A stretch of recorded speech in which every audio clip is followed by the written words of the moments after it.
As we start the new year, 2010, the establishment politicians, economists, and Wall Street are trying to convince themselves that we have turned the corner and economic growth has once again begun. The predictions that conditions are getting back to normal come from those who never saw the crisis coming and don't have the vaguest notion what caused it. Some of them concede that it could be a jobless recovery. That will establish a new definition for a recovery. Official unemployment is at 10%, but even the government knows that if everyone is counted, including those individuals that are too discouraged to even be looking for work, the unemployment rate is 17%.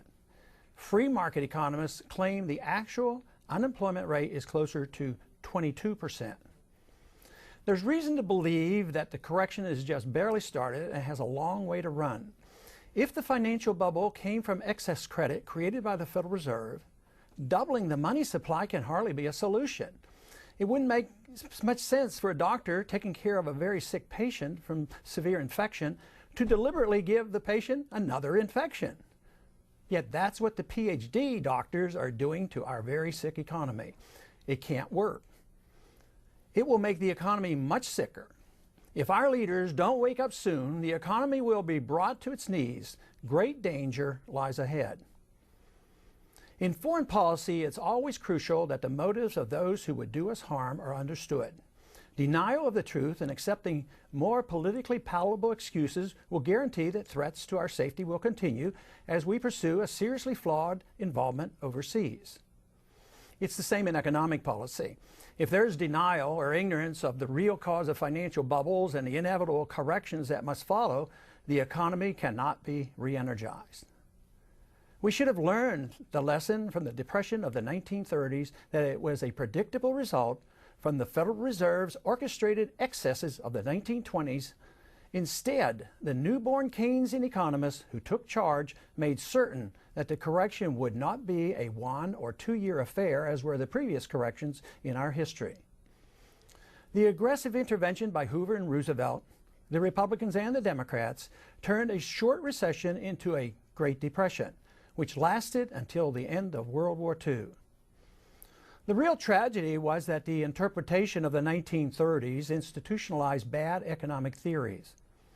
Unfortunately and erroneously, the Depression was blamed on the gold standard, free markets, and a lack of regulations. Though monetary policy was analyzed, its importance was 100% misinterpreted. The low interest rates and excess credit of the 1920s, driven by the Federal Reserve policy, was not considered a factor in producing the stock market bubble and the malinvestment.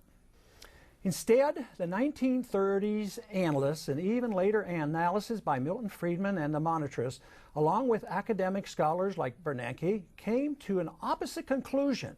The Fed was at fault, but only because it was too tight, arguing that massive monetary inflation was the only answer to the slumping economy.